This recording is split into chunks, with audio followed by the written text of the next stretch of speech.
Pantah Parensyah. Alkisah.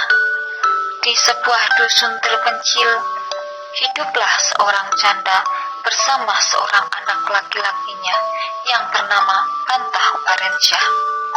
Pantah Parensyah seorang anak yang rajin dan mahir bermain suling. Kedua ibu dan anak itu tinggal di sebuah gubuk bambu yang beratapkan ilalang dan beralaskan dedaunan kering dengan kondisi hampir roboh. Bangunan gubuk itu benar-benar tidak layak huni. Namun, apa hendak dibuat? Jangankan biaya untuk memperbaiki gubuk itu, untuk makan sehari-hari pun mereka kesulitan, dan untuk bertahan hidup, ibu dan anak itu menampi sekam di sebuah kincir padi milik pamannya. Pamannya adalah saudagar kaya di dusun itu, namun ia terkenal sangat kikir dan tamak. Segala perbuatannya selalu diperhitungkan untuk mendapatkan keuntungan sendiri. Terkadang ia hanya mengupahi ibu Pantah Parensyah dengan segenggam atau 2 genggam beras.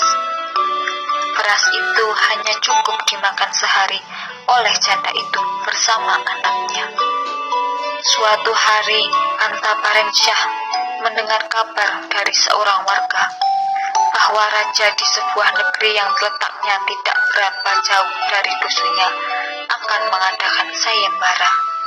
Raja negeri itu mempunyai seorang putri yang cantik jelita dan rupawan.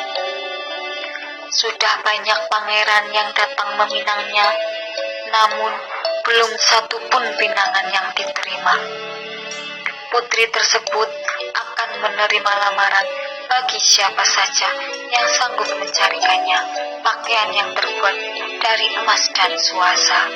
Mendengar kabar itu, Pantah Parensyah timbul keinginannya untuk mencoba keberuntungannya. Ia pun bergegas pulang ke gubuknya untuk menemui ibunya. Setibanya di gubuk, Pantah Parensyah menyampaikan perihal hasratnya mengikuti sayembara tersebut kepada ibunya. Pantah Parensyah akhirnya memutuskan berlayar ke laut dengan sehelai daun talas. Dengan bantuan angin, daun talas itu membawa Pantah menuju ke arah barat. Setelah berhari-hari terombang-ambing di daun talas dan dihempas gelombang samudra, Pantah Parensyah tiba di sebuah pulau. Saat pertama kali menginjakkan kaki di pulau itu, ia terkagum-kagum menyaksikan pemandangan yang sangat indah. Hampir di setiap halaman rumah penduduk terbentang kain tenunan yang indah. Di sana, Pantah Parensyah menghibur para petenun dengan sulingnya. Permainan suling Pantah Parensyah sangat merdu dan indah, sehingga Pantah Parensyah mendapatkan hadiah kain tenun emas dan suasa. Setelah mendapatkan kain tenun emas dan suasa, Pantah Parensyah berpamitan pulang kepada penduduk Pulau Tenun dan segera menuju ke kerajaan. Di sana, ia menyerahkan kain tenun emas dan suasa kepada raja. Pantah Parensyah dinyatakan menang sayembara. Pantah Parensyah pun dinikahkan dengan putrinya. Pesta pernikahan mereka dilangsungkan selama 7 hari 7 malam dengan sangat meriah. Tidak berapa lama setelah mereka menikah, raja yang merasa dirinya sudah tua menyerahkan jabatannya kepada Pantah Parensyah. Pantah Parensyah pun mengajak ibunya untuk tinggal bersamanya di istana.